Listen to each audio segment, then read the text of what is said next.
Usapan natin yung tungkol sa unfair labor practice. Alam niyo mga kamanggagawa, yung unfair labor practice o ULP, madalas siya naririnig sa mga union at saka sa mga kumpanya. No? Kala kasi ng iba, kapag unfair sa manggagawa, ULP na. Pero hindi po. Meron pong technical meaning yan. Ayan po. Under Article 258 ng Labor Code, no, yung ULP daw ay yung mga nagva-violate lang ng constitutional right to self-organization. Ibig sabihin ito yung mga acts ng employer na pumipigil sa pag-uunyon. Sabi kasi ng batas, karapatan ng lahat ng manggagawa ang magbuo ng unyon. At ang employer ay hindi dapat nangingialam o walang ginagawang mga acts para pigilan yung pag-uunyon na yan. Ngayon, mga kamanggagawa, maraming klase ng ULP o unfair labor practice. Pero ang pinakauna at pinakamadalas gawin ng employer ay itong tinatawag na interference. No? Ibig sabihin nito, simpleng pangingialam ng kumpanya na para pigilan yung pag-uunyon. Unang example dyan dito sa Philippine Steam Navigation Company versus Philippine Officers Guild, yung ini-interrogate yung mga union officers o union members. Pinapatawag isa-isa, pinapapunta sa HR o sa manager para questionin at sabihin sa kanila na huwag silang sumali sa union.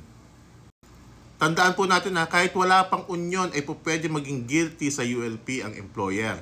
Kapag ka nagbubuo pa lang ang mga empleyado, po pwede nang maging guilty sa interference ang employer. Madalas actually ginagawa yan.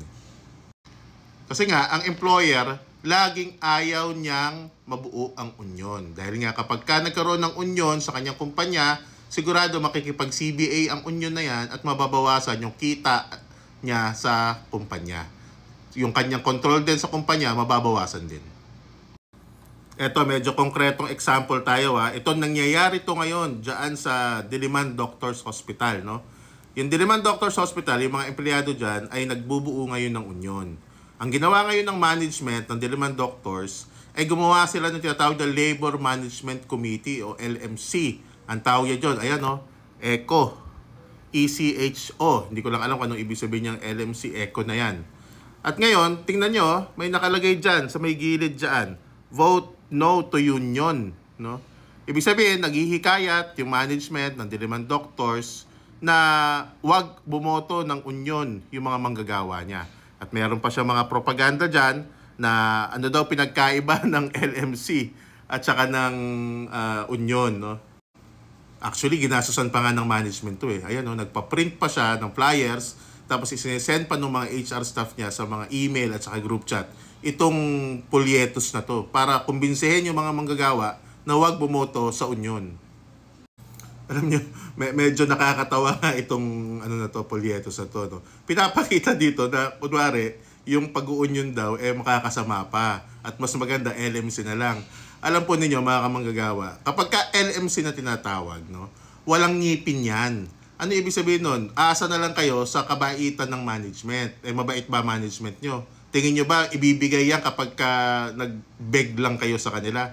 Kapag ka union, merong bargaining power na tinatawag. Ibig sabihin, nasa batas kasi yan na hindi po pwedeng hindi pansinin ng management yung union. Kailangan niyang makipagnegosasyon sa union katumbas ng mga benepisyo at saka sahod nila. Pag LMC, po pwedeng hindi ka pansinin. Pwedeng kahit ilang sulat ang ibigay mo sa management, wala silang responsibilidad na sumagot kapag ka LMC. Kapag ka union, dapat siyang sumagot. Ito pa, isa pa yung malaking example. No? Ito sa Han Casino naman to sa Clark, Pampanga. Yung employer nila, nung araw mismo ng eleksyon ng union, no? Gumamit pa ng emergency alert. Alam nyo, bawal nga yan sa NTC, sa National Telecommunications Commission. Pero dahil meron silang pambili ng mamahaling ng mga equipment na pwedeng magpadala ng emergency alert, ayan no, black propaganda laban sa union. So ayan no, mga kamanggagawa, huwag tayo magpalinlang diyan sa mga black prop ng mga management na yan. No? Sila lagi kasi, ayaw nila lagi magkaroon ng union. Isipin nyo na lang, no? Tanungin nyo na lang sarili nyo, bakit kaya ayaw nilang magkaroon ng union? Bakit nila pinipilit LMC na lang o usap-usap na lang? Kasi sa ganon, magre-retain sila ng control. Kasi kapag ka may union, legal ang union at ayon sa batas, meron silang responsibilidad na sumagot sa union at makipagnegosasyon sa CBA sa dagdag sahod at dagdag benepisyo.